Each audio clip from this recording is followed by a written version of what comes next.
Delhi ACC ആസ്ഥാനത്തേക്ക് നമ്മൾ വീണ്ടും പോവുകയാണ്. അവിടെ രാഹുൽ ഗാന്ധി നേരത്തെ പറഞ്ഞതുപോലെ അവിടെ പ്രതിഷേധം ഒരുപാട് പേർ രേഖപ്പെടുത്തിക്കൊണ്ട് മെഴുകുതിരി കത്തിച്ചുകൊണ്ട് അവിടെ രേഖപ്പെടുത്തിയിരുന്നു. അവിടെ ഇപ്പോൾ രാഹുൽ ഗാന്ധി എത്തുന്നു. ആ രാഹുൽ ഗാന്ധി എത്തുമ്പോഴും ഐക്യപ്പെടലാണ്. കാരണം കേന്ദ്ര സർക്കാർ എടുക്കുന്ന ഭീകരവാദത്തിനെതിരെ എടുക്കുന്ന എല്ലാ നടപടികളോടും എല്ലാ കക്ഷികളും ഒരുമിച്ച് പോകും എന്ന സന്നദ്ധത എല്ലാ കോണുകളിൽ നിന്നും ഉയരുമ്പോഴാണ് ഇത്തരത്തിലുള്ള വ്യത്യസ്ത പ്രതിഷേധങ്ങൾ കൂടി രാജ്യത്ത് നിന്നും ഉയരുന്നത്. രാഹുൽ ഗാന്ധി ഇപ്പോൾ എത്തുമ്പോഴാണ് ആളുകളുടെ സാന്നിധ്യം.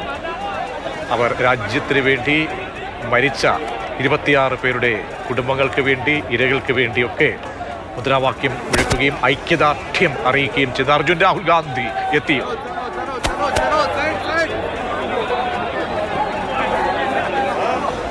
രാഹുൽ ഗാന്ധി എത്തിയിട്ടുണ്ട്. എന്തായാലും ഇപ്പോൾ ഈ പ്രതിഷേധം എന്ന് പറയുന്നതിനേക്കാൾ ഉപരി ഈ പഹൽഗാം ഭീകരാക്രമണത്തിൽ രക്തസാക്ഷിത്വം വരിച്ച 26 പേർക്കും അവരുടെ കുടുംബത്തിനും ബാഷ്പാഞ്ജലി അർപ്പിച്ചുകൊണ്ട് ഒരു മെഴുകുതിരി കത്തിച്ചുകൊണ്ടുള്ള മാർച്ചാണ് കോൺഗ്രസ് ഇപ്പോൾ സംഘടിപ്പിക്കുന്നത്.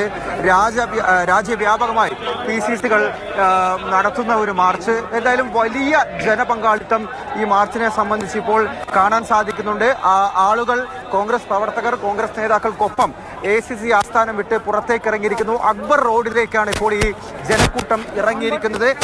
മുൻപൊന്നും കണ്ടിട്ടില്ലാത്ത അത്ര വലിയൊരു മാർച്ച്, അതും ഭീകരവാദത്തെ ചെറുത്തു തോൽപ്പിക്കണം എന്നുള്ളൊരു സന്ദേശം. അതുപോലെ ഈ രാജ്യത്ത് ഹിന്ദു, മുസ്ലിം, സിഖ്, ക്രിസ്ത്യൻ എന്നുള്ള എല്ലാ മതവിഭാഗവും ഒറ്റക്കെട്ടാണ്, ഒന്നാണ് എന്നുള്ളൊരു സന്ദേശം നൽകിക്കൊണ്ടുകൂടിയാണ് ഇപ്പോൾ ഈ മാർച്ച് അത് പുരോഗമിച്ചുകൊണ്ടിരിക്കുന്നത്. ഏറ്റവും മുന്നിൽ പ്രതിപക്ഷ നേതാവും കോൺഗ്രസ് MPയുമായിട്ടുള്ള രാഹുൽ ഗാന്ധി നയിക്കുന്നു. ഒപ്പം തന്നെ KC വേണുഗോപാലുണ്ട്.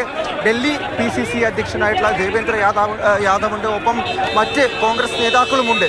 എന്തായാലും അതിനോടൊപ്പം എല്ലാം കോൺഗ്രസ് പ്രവർത്തകർ, അതുപോലെ തന്നെ ഡൽഹി പ്രദേശവാസികൾ എല്ലാവരും അണിനിരക്കുന്നുണ്ട്. ഇവരെല്ലാവരും പറയുന്ന മുദ്രാവാക്യം, എല്ലാവരും പറയുന്ന സന്ദേശം അത് ഒന്ന് തന്നെയാണ്: ഭീകരവാദത്തെ തുടച്ചു നീക്കുക, പാകിസ്ഥാനെ ഒറ്റപ്പെടുത്തുക എന്നുള്ള കാര്യം തന്നെയാണ് ഇവരെല്ലാവരും സന്ദേശമായി പറഞ്ഞുകൊണ്ടിരിക്കുന്നത്.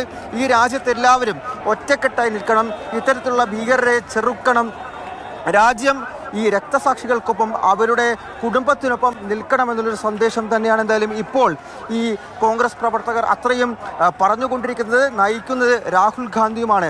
രാജ്യവ്യാപകമായി കോൺഗ്രസിൻ്റെ ഒരു മാർച്ചാണ്. ഇത്തരത്തിൽ ഈ 26 പേരും ഈ പഹൽഗാം ഭീകരാക്രമണത്തിൽ രക്തസാക്ഷിത്വം വഹിച്ചവരും അവരുടെ കുടുംബത്തിനും പിന്തുണ, ഐക്യദാർഢ്യം പ്രഖ്യാപിച്ചുകൊണ്ട് അവർക്ക് ബാഷ്പാഞ്ജലി നേർന്നുകൊണ്ട് എന്തായാലും ഇപ്പോൾ അക്ബർ റോഡിലൂടെ കടന്നുപോയിക്കൊണ്ടിരിക്കുന്നത്. നേരത്തെ കോൺഗ്രസും ഈ കേന്ദ്ര സർക്കാർ നടപടികളെ സംബന്ധിച്ച്, അതായത് ഭീകരവാദത്തെ ചെറുക്കണം, അതുപോലെ തന്നെ പാകിസ്ഥാനെതിരെ തക്കതായിട്ടുള്ള മറുപടി കൊടുക്കണമെന്ന കാര്യം ആവശ്യപ്പെട്ടിരുന്നു.